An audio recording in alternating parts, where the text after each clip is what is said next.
പ്രിയപ്പെട്ട ജോട്ട, ഈ വിജയം ഞങ്ങൾ നിങ്ങൾക്കുമേൽ സമർപ്പിക്കുകയാണ്. ഇതെല്ലാം നിങ്ങൾ സ്വർഗത്തിൽ നിന്ന് കാണുന്നുണ്ടെന്ന് ഞങ്ങൾ വിശ്വസിക്കുകയാണ്.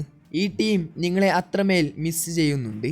നിങ്ങളില്ലാത്തതിൻ്റെ കുറവ് ഞങ്ങൾ മനസ്സിലാക്കിയിരിക്കുന്നു. ഇന്ന് ഈ ലോകത്ത് നിങ്ങൾ ഉണ്ടായിരുന്നുവെങ്കിൽ ഈ ടീമിന് വേണ്ടി ക്രൊയേഷ്യക്കെതിരെ നിങ്ങൾ മത്സരിക്കുമായിരുന്നു. 2025 ജൂലൈ 3-ാം തീയതിയാണ് കാർ അപകടത്തിൽ ജോട്ടയും തൻ്റെ സഹോദരൻ ആൻഡ്രേ സിൽവയും മരണപ്പെടുന്നത്.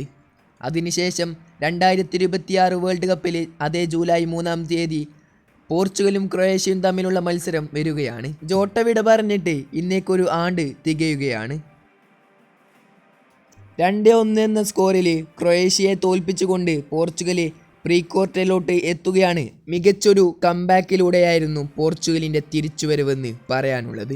അതെ, അയാളുടെ എല്ലാം അവസാനിച്ചു എന്ന് പറയുന്നവരോടാണ്. ഒന്നും അവസാനിച്ചിട്ടില്ല. Not A finished.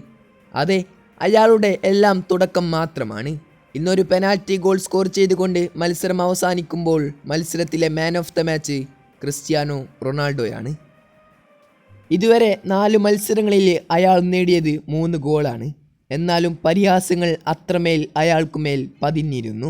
അതിനുള്ള മറുപടിയായിട്ടാണ് ക്രിസ്ത്യാനോ റൊണാൾഡോ ഈ മത്സരത്തിൽ ഒരു പെനാൽറ്റി ഗോൾ സ്കോർ ചെയ്തത്. അതെ, അയാൾക്കുമീതെ അയാൾ മാത്രമാണ്.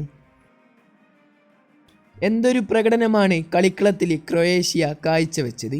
അതെ, മോഡ്രിച്ചിൻ്റെ ക്രൊയേഷ്യ ഈ മത്സരത്തിൽ ഒരു മികച്ച പ്രകടനം കാഴ്ചവെച്ചിരുന്നു. അതൊന്നും എടുത്തു പറയാതിരിക്കാൻ കഴിയുകയില്ല. മികച്ചൊരു പ്രകടനം തന്നെയായിരുന്നു ക്രൊയേഷ്യ ഈ മത്സരത്തിൽ കാഴ്ചവെച്ചിട്ടുണ്ടായിരുന്നത്. ഒരു ഗോൾ കൂടാതെ അവർ 2 ഗോൾ സ്കോർ ചെയ്തിട്ടുണ്ടെങ്കിലും അത് ഓഫ് സൈഡായി പോവുകയാണ്. ലൂക്ക മോഡ്രിച്ചിൻ്റെ തൻ്റെ ലോകകപ്പിലെ അവസാന മത്സരവും കളിച്ചുകൊണ്ട് മികച്ച പ്രകടനം കാഴ്ചവെച്ചുകൊണ്ട് തല ഉയർത്തി മടങ്ങാവുന്നതാണ്. ഈയൊരു വിജയം ഡിയാഗോ ജോട്ട സ്വർഗത്തിൽ നിന്ന് കാണുന്നുണ്ടായിരിക്കും. അയാൾക്കുമേലെ ഈ വിജയം ഞങ്ങൾ സമർപ്പിക്കുകയാണ്. ഓരോ ഫുട്ബോൾ പ്രേമിയും ഇന്ന് അയാൾ ഉണ്ടായിരുന്നുവെങ്കിലെന്ന് ചിന്തിച്ചു പോയിട്ടുണ്ടാവും.